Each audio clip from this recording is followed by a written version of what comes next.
प्यारे बच्चों, आप सभी का स्वागत है स्टडी विथ आदर्श क्लासेस में। बिहार बोर्ड मैट्रिक परीक्षा में हिंदी विषय जो है उससे पाठ और लेखक के नाम से 5 या 6 अंक अवश्य पूछता है, तो इसे याद करना बहुत ही महत्वपूर्ण है। तो आइए आप सभी को बताते हैं कैसे याद करना है। गद्य खंड में पहला पाठ है श्रम विभाजन और जाति प्रथा। ये क्या है? एक निबंध है, ठीक है। इसके लेखक कौन हैं? तो भीमराव अंबेडकर। अब इसको याद कैसे रखना है कि श्रम विभाजन और जाति प्रथा के लेखक कौन है?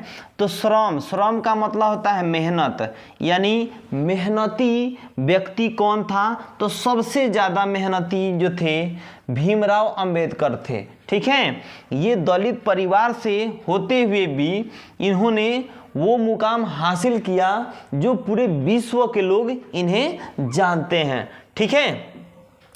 अब है दूसरा 20 के दांत। 20 के दांत क्या है? एक कहानी है। क्या है?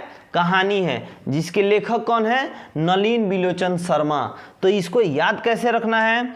तो 20 वाले जो भी जंतु होते हैं वो कहाँ रहते हैं? नदी नाला में रहते हैं, ठीक है। तो नदी या नाला, ठीक है। तो 9 से नदी और 9 से नलिन, ठीक है। तो इसको याद रखेंगे, 9 से नदी, 9 से नलिन।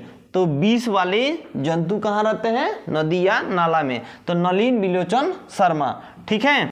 अब 3 नंबर है भारत से हम क्या सीखें। तो भारत से हम क्या सीखें, ये क्या है? भाषण है। भाषण है। इसके लेखक की बात करें तो इसके लेखक कौन है? तो मैक्स मूलर है, ठीक है। अब याद कैसे रखना है? तो भारत से हम क्या सीखें? हम लोग भारत से तो बहुत कुछ सीखते हैं, ठीक है, और बहुत ज़्यादा मतलब बहुत अधिक मैक्सिमम चीज़ सीखते हैं, मैक्सिमम। तो मैक्सिमम और मैक्स मूलर, ठीक है, ऐसे याद रखेंगे।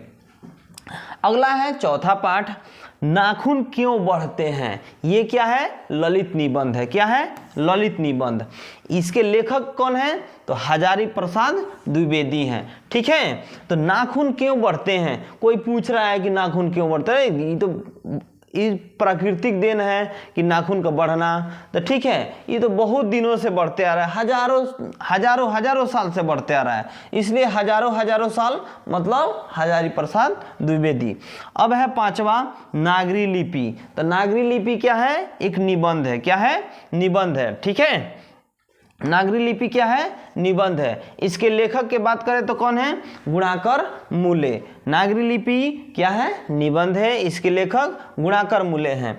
अब है बहादुर। बहादुर क्या है? एक कहानी है। बहादुर क्या है? एक कहानी है, जिसके लेखक कौन है? अमरकांत है। अब ध्यान दीजिए, बहादुर जो व्यक्ति होते हैं, बहादुर वो मरते हैं तो वो अमर हो जाते हैं। जितने भी महापुरुष हैं जो बहादुर थे, वो आज हम लोग उनको याद करते हैं, तो वो बहादुर थे तो वो क्या हो गए? अमर हो गए। इसलिए याद रखना है, बहादुर पाठ के लेखक कौन है? अमरकांत है, ठीक है। आगे बढ़ते हैं। अब 7वां पाठ है परंपरा का मूल्यांकन। परंपरा का मूल्यांकन क्या है? निबंध है, ठीक है। इसके लेखक कौन है? तो राम विलास शर्मा। अब ध्यान देना है, यहाँ पे राम का नाम है, ठीक है। यहाँ पे राम विलास शर्मा में राम का नाम है, तो जो राम का नाम यहाँ पे दिया गया है उससे याद रखेंगे। कैसे याद रखेंगे? राम विलास शर्मा, राम। तो परंपरा हम लोग देखते हैं, ये परंपरा बहुत पहले से यानी राम के समय से आ रहा है, तो इसलिए रामविलास शर्मा याद रखेंगे। अब जीत जीत मैं निरखत हूँ, ये क्या है? साक्षात्कार है। क्या है? साक्षात्कार। तो इसके लेखक कौन है? बिरजू महाराज हैं। कौन है? बिरजू महाराज हैं। अभिनयो। अभिनयो क्या है? ललित रचना है। क्या है? ललित रचना है, ठीक है। इसके लेखक कौन है? अशोक वाजपेयी। अब इसको याद कैसे रखेंगे? आइए ध्यान देते हैं। यहाँ पे आ है, यहाँ पे अ है, मतलब एक जैसा है, एक जैसा देखने में है, यानी आ इसमें अ इसमें, तो एक जैसा है, तो याद रखेंगे अभिनयो यानी अशोक वाजपेयी। मछली जो है ये क्या है? तो मछली एक कहानी है। मछली के लेखक कौन है? तो विनोद कुमार शुक्ल है। ठीक है, मछली जब हम लोग खाते हैं और खा करके क्या होता है, आनंद आता है, तो ये क्या होता है, सुख हमें प्राप्त होता है, यानी हम सुख समझते हैं, क्या हमें बहुत सुख है। ठीक है, तो इसलिए सुख और शुक्ल ऐसे याद रखेंगे, तो विनोद कुमार शुक्ल याद हो जाएगा। ठीक है, आगे है नौबत खाने में इबादत। क्या है? नौबत खाने में इबादत। ये क्या है? व्यक्ति चित्र है। इसके लेखक कौन है? यतीन्द्र मिश्र है। कौन है? यतीन्द्र मिश्र। अब है अगला 12वां चैप्टर, यानी शिक्षा और संस्कृति। तो शिक्षा और संस्कृति क्या है? शिक्षा शास्त्र है। इसके लेखक कौन है? तो महात्मा गांधी हैं। कौन है? महात्मा गांधी। शिक्षा और संस्कृति, तो हमारे संस्कृति जो भारतीय संस्कृति है उस पर कौन ज़्यादा ध्यान देते थे? तो महात्मा गांधी देते थे, इसलिए शिक्षा और संस्कृति के लेखक कौन है? महात्मा गांधी। ऐसे याद कर लेंगे। ठीक है, अब आइए आगे देखते हैं। आगे है काव्यखंड। काव्यखंड में पहला पाठ है राम बिनु बिरथे जगी जन्मा, जो नर दुख में दुख नहीं माने। ठीक है, ये जो है गुरु नानक द्वारा लिखा गया है। ठीक है, दूसरा है प्रेम आयनी श्री राधिका, करिल के कुंजन ऊपर वारव। ठीक है, इसके लेखक हैं रसखान। कौन है? रसखान।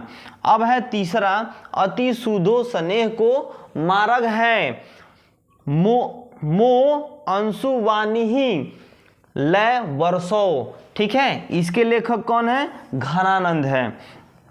अब चौथा जो पाठ है वो है स्वदेशी, मतलब अपना देश का। ठीक है, इसके लेखक कौन है? प्रेम घन है। ठीक है, अब अगला जो 5वां पाठ है, वो 5वां पाठ कौन सा है?